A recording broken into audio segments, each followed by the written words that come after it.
It was the first day of preschool, but my daughter was nowhere to be found. My phone buzzed with a text from Patrick, my wife's high school sweetheart. He asked if I could guess where she was. This was the fourth time he had pulled one of his twisted pranks on me. When Megan and I started dating, he made me believe she died in a car crash. I ran 3 miles down an icy road in tears. On our wedding day, they disappeared for 24 hours, leaving me humiliated before 100 guests. When Sophie was born, he brought a fake DNA test to the hospital. I only got the truth after collapsing from a panic attack. Megan always defended him. She would cradle his face and scold me for being too sensitive. But this time, he was messing with our 4-year-old. Shaking, I called Megan. She picked up sounding annoyed and said Patrick was just playing hide and seek. Then she hung up. I stared at my screen. The GPS tracker on my daughter's profile glowed a steady red. The location was right in the middle of Blackwood River. The September river water was bone-chilling. I didn't even bother kicking off my shoes. Following the red dot on my screen, I threw myself directly into the rapids. The freezing current instantly swallowed my chest, sending violent tremors down my spine. The mud at the riverbed was incredibly soft and slick. My foot slipped, and my entire head went under the murky, freezing water. Sophie, where are you? I choked on a mouthful of dirty water, fighting desperately to stand up. My throat was so tight I could barely breathe. Up on the banks,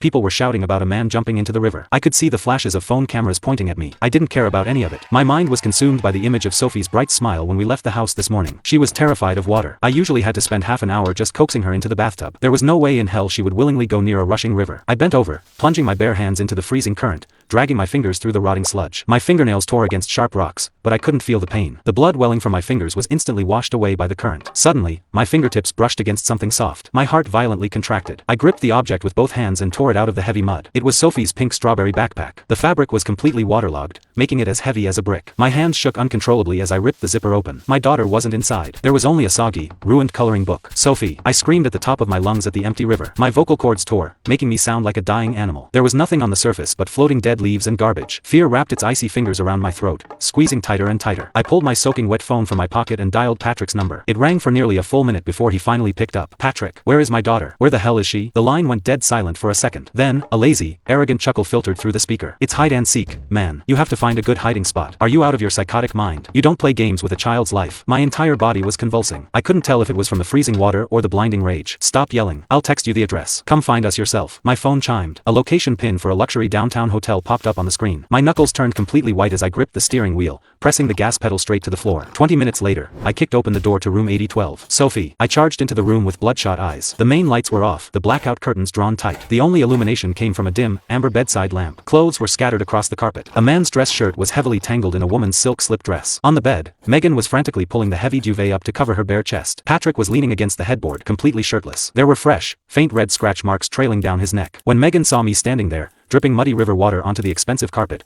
raw panic flashed across her face. But it only lasted a second. She quickly pulled a plush bathrobe over her shoulders, got out of bed, and pointed a manicured finger right in my face.